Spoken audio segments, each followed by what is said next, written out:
স্বাগত জানাচ্ছি প্রবাসের সংবাদে। সঙ্গে আছি আমি জান্নাতুল সাদিয়া। দেখছিলেন বিআরবি কেবলস সংবাদ শিরোনাম। নিউ ইয়র্কে বন্দুকধারীর গুলিতে নিহত বাংলাদেশি বংশোদ্ভূত পুলিশ কর্মকর্তা দিদারুল ইসলামকে ভালোবাসা, শ্রদ্ধা আর চোখের জলে চিরবিদায় জানালো নিউ ইয়র্ক। জানাজায় ঢল নামে হাজারো মানুষের। শেষ বিদায়ের আনুষ্ঠানিকতায় দিদারুলকে গার্ড অব অনার প্রদান করে নিউ ইয়র্ক পুলিশ। দেয়া হয় মরণোত্তর পদোন্নতি। নিউ ইয়র্কে দিদারুলের অন্তিম যাত্রায় সঙ্গী তখন বৃষ্টির ধারা। মার্কিনীদের মনে তখনও একজন অভিবাসীর জীবন দিয়ে নিউ ইয়র্কবাসীকে রক্ষা করার গল্প। ততক্ষণে বেজে ওঠে করুণ বাদ্যের সুর। শেষ বিদায়ের আনুষ্ঠানিকতায় দিদারুলকে দেওয়া হয় গার্ড অব অনার। দিদারুল ইসলামের জানাজায় উপস্থিত হন প্রায় 20,000 মানুষ। গার্ড অব অনারের আনুষ্ঠানিকতা শেষে জানাজার জন্য তার মরদেহ পাঁচচেস্টার জামে মসজিদে নেওয়া হয়। দিনটি যুক্তরাষ্ট্র প্রবাসী বাংলাদেশিদের জন্য যেমন ছিল শোকের, তেমনই গর্বের। তিনি ছিলেন একজন বাংলাদেশি অভিবাসী। এই শহরে অনেক স্বপ্ন নিয়ে এসেছিল, তবে মার্কিনীদের জন্য জীবন দিয়ে প্রমাণ করলো মানুষ সবার ঊর্ধ্বে। সেদিন তার সাহসিকতা মার্কিনীদের জীবন বাঁচিয়েছে। তিনি এই নিউ ইয়র্ক শহরের প্রাণ ছিলেন।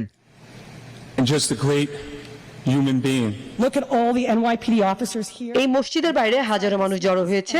তারা আপনার জন্য প্রার্থনা করছে। আমরা বলতে চাই, দিদারুলের মতো মানুষ প্রেমিক যেন বারবার ফিরে আসে।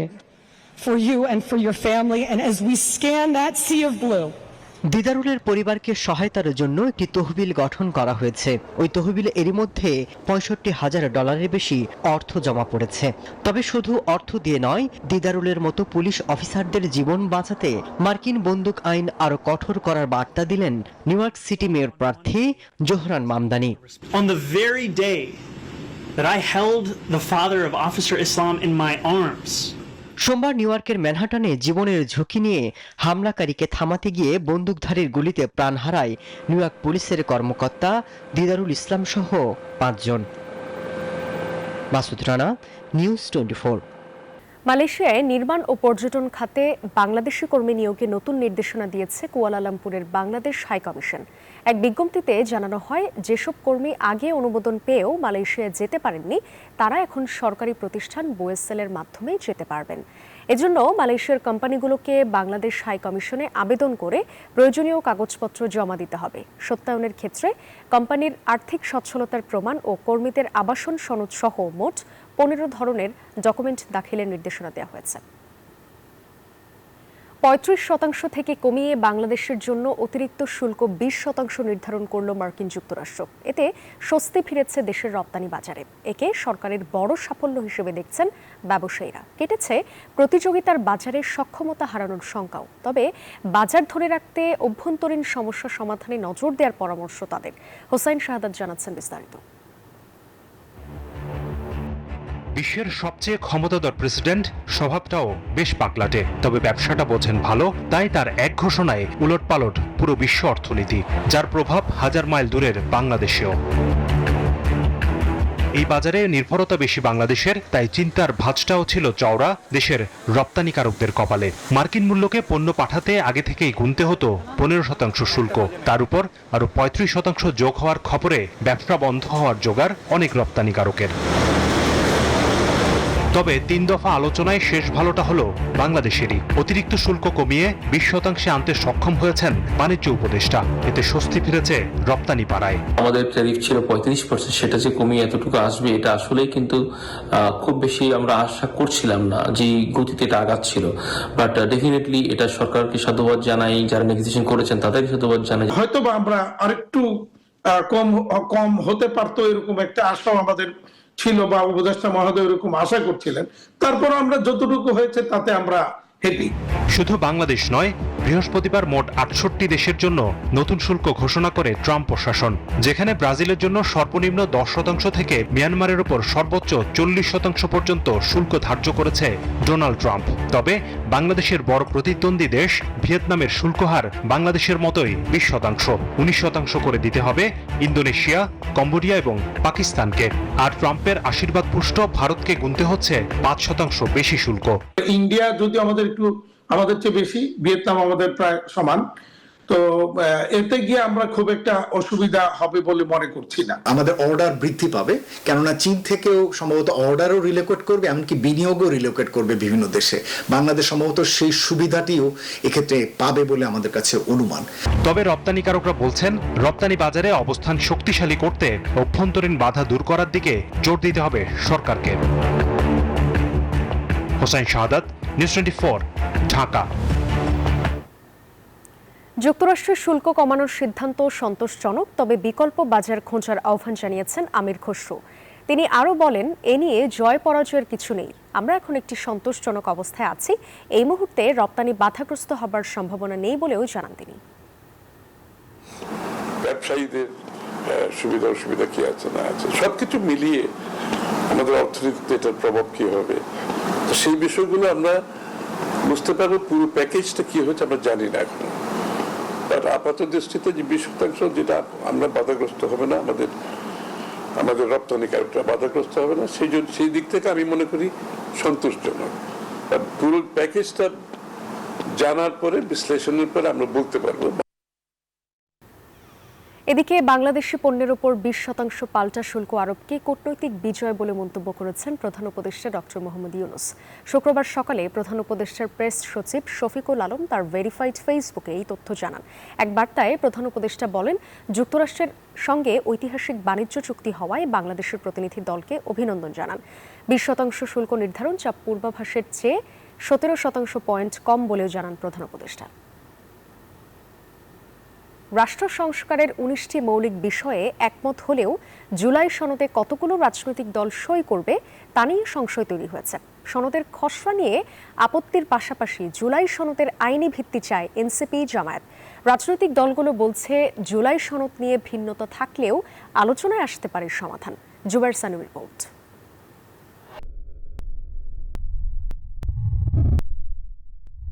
5 আগস্ট ক্ষমতা ছেড়ে পালিয়ে যান শেখ হাসিনা। বিপ্লবের গাণিতিক সমীকরণে যাকে বলা হচ্ছে 36 জুলাই অভ্যুত্থান, যে জুলাইয়ের স্রোতে মিশেছে রাজনীতির সব মত পথ। তাদের প্রত্যাশার নতুন বাংলাদেশ গড়তে জাতীয় ঐক্যমত্য কমিশন গঠন করে সরকার। রাজপথ থেকে উঠে আসে জুলাই সনদ বাস্তবায়নের দাবি। ফ্যাসিবাদ বিরোধী সব রাজনৈতিক দলের সাথে দফায় দফায় বৈঠক করে ঐক্যমত্য কমিশন। রাষ্ট্র সংস্কারের 19টি মৌলিক বিষয়ে ঐক্যমত্যে পৌঁছানোর খবর এলেও জুলাই সনদে শেষমেশ কতগুলো রাজনৈতিক দল সই করবে তা নিয়ে সংশয় তৈরি হয়েছে। দীর্ঘদিন ধরে আলোচনা চালিয়ে আসার পর জামাত ও এনসিপি বলছে, জুলাই সনদকে আইনি ভিত্তি না দিলে তাতে তারা সই করবে কিনা সেটা ভেবে দেখবে। এই সরকারের যে আজকের দিন পর্যন্ত কার্যক্রম বা সনদ স্বাক্ষরিত হওয়ার আগ পর্যন্ত যে কার্যক্রম, এগুলোর বৈধতা প্রক্রিয়াটাই হলো জুলাই সনদ, এটাই মূল ভিত্তি। তো সেই জায়গায় যদি বলা হয় 2 বছর পর্যায়ক্রমে বাস্তবায়িত হবে, তাহলে আমরা এখানে কি করলাম? যেহেতু এটা কোনো আইনি কাঠামোর মধ্যে আসে নাই, শুধুমাত্র একটা ডিক্লারেশন, সুতরাং এটা বাস্তবায়ন সামনে সরকার এসে করবে কিনা আমরা সন্দিহান। আমরা এবং আমাদের দলীয়ভাবে আমাদের বক্তব্য হলো এটা একটা আইনি ভিত্তি দিতে হবে।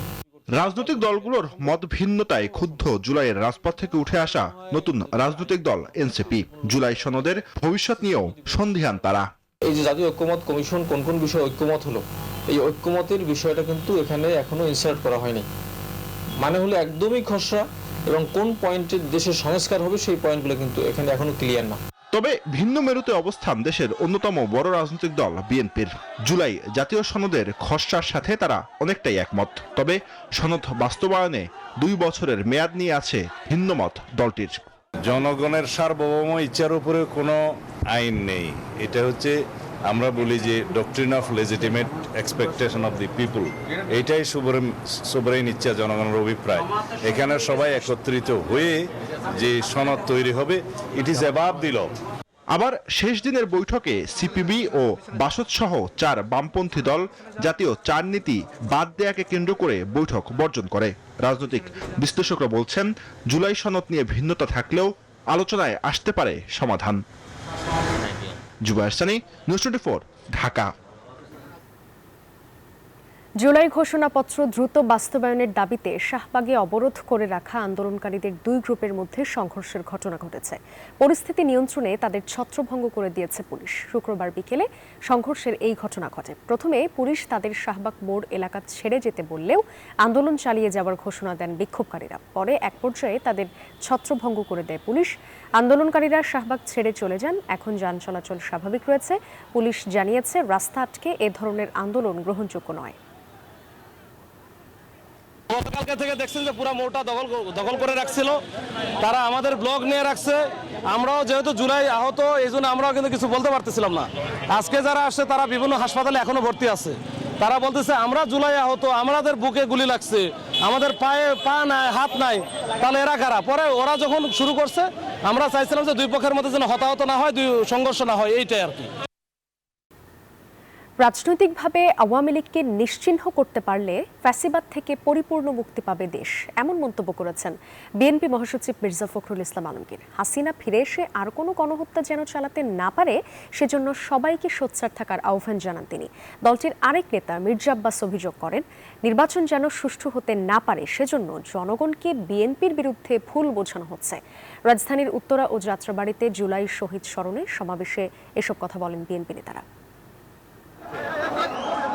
জুলাই মাস জুড়ে শহীদদের স্মরণে নানা কর্মসূচি শেষে আগস্টের প্রথম দিনেও গণ অভ্যুত্থানের শহীদদের স্মরণে আয়োজন রেখেছে বিএনপি। ঢাকার দুই প্রান্ত গণ অভ্যুত্থানের অপ্রতিরোধ্য প্রাঙ্গণ উত্তরা ও যাত্রাবাড়িতে আয়োজন করা হয় এই সমাবেশের।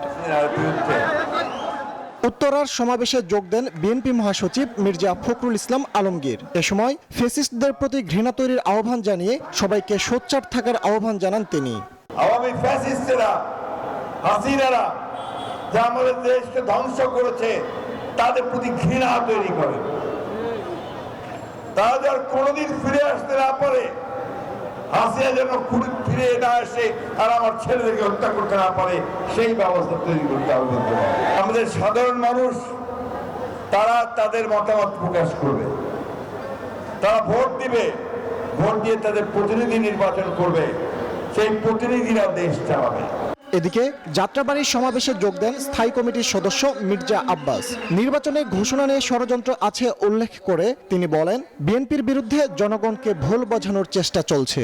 নির্বাচনকে তারা সুষ্ঠুভাবে না হওয়ার জন্য যত প্রক্রিয়া আছে তারা সেটা করার চেষ্টা করবে।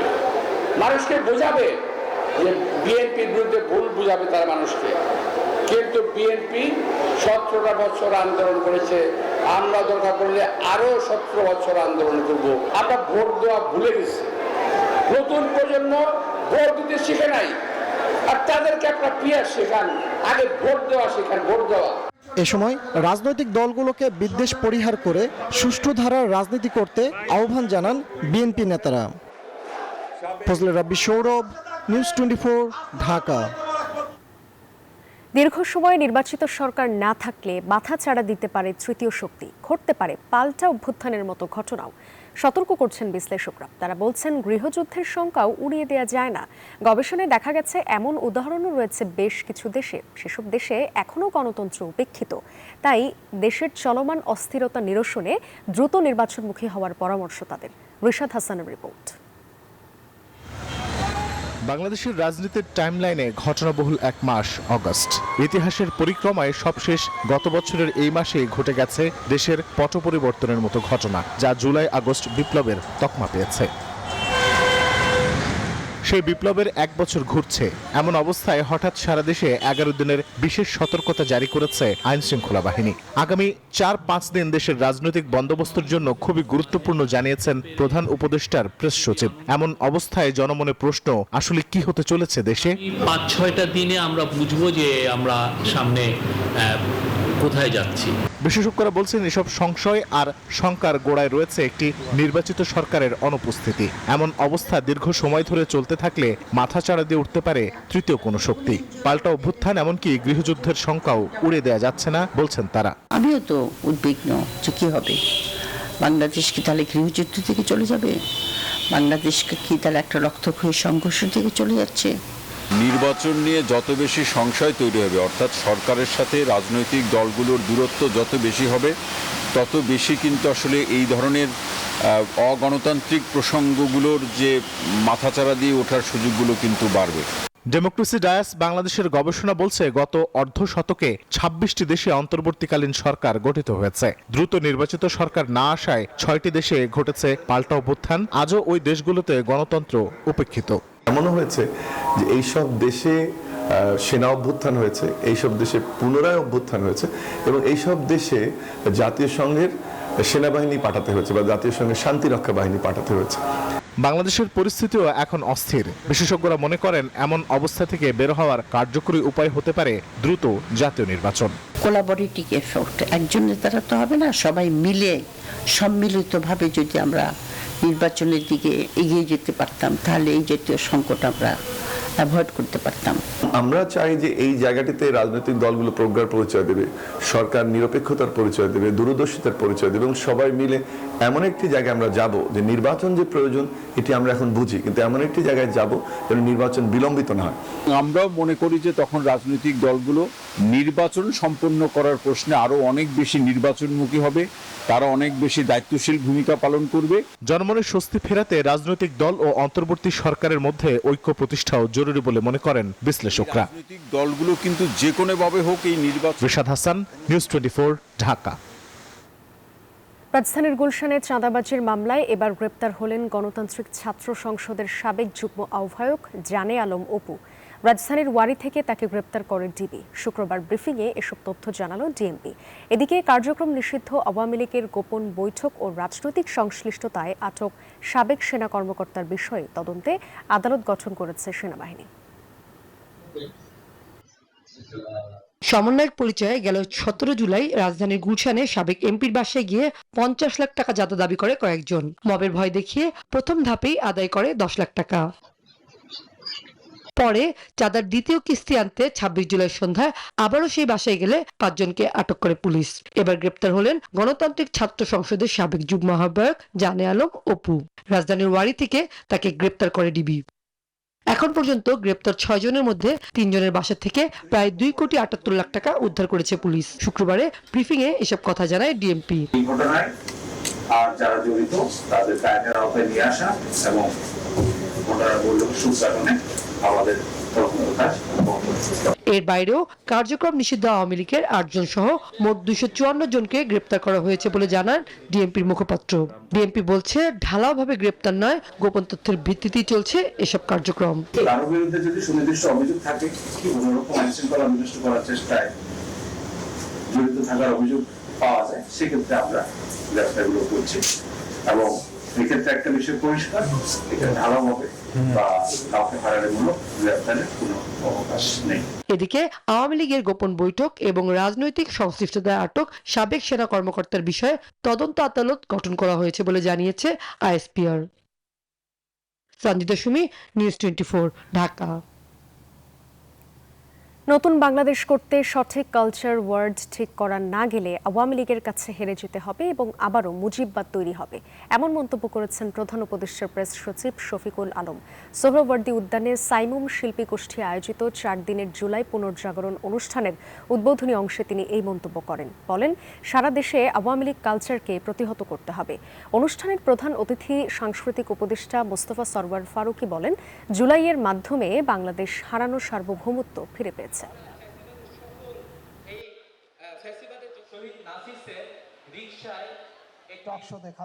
গত 1 বছরে আমরা বলবো যে বাংলাদেশে একটা কালচারাল বিপ্লব হয়ে গেছে নীরবে, যেটা আপনারা দেখছেন। যে বিপ্লবের সূত্রপাত হয়েছিল জুলাই আগস্টে, যে বিপ্লবের সূত্রপাত হয়েছিল দেয়াল লিখনের মাধ্যমে, গ্রাফিতিতে, এখন এইটা সব জায়গায় ছড়িয়ে পড়েছে। এইটা আমাদেরকে কনসলিডেট করতে হবে। জুলাই অভ্যুত্থানের হত্যাকারীদের বেশিরভাগ এখনও গ্রেপ্তার হয়নি, অভিযোগ করেছেন জামায়াতের সেক্রেটারি জেনারেল অধ্যাপক মিয়া গোলাম পরোয়ার। শুক্রবার দুপুরে জাতীয় প্রেস ক্লাবে বাংলাদেশ জামায়াতে ইসলামীর জাতীয় সেমিনারে তিনি এই মন্তব্য করেন। পথপরিক্রমার প্রথম মাইল ফলক হওয়া উচিত জুলাই গণহত্যার বিচার। আমরা ইতিমধ্যেই দেখেছি এই বিচার শুরু হয়েছে। সব অপরাধীরা এখনো ধরা পড়েনি, তাদের গ্রেপ্তার করতে হবে এবং জুলাই হত্যাকাণ্ডের বিচার যথাযথভাবে সম্পন্ন করতে হবে। এই বিচার যদি যথাযথভাবে সম্পন্ন না হয় তবে ভবিষ্যতে স্বৈরতান্ত্রিক মন মানসিকতার পুনরুত্থান হওয়ার উৎসাহ পাবে। এই ছিল প্রবাসী সংবাদে। এতক্ষণ সাথে থাকার জন্য ধন্যবাদ সবাইকে।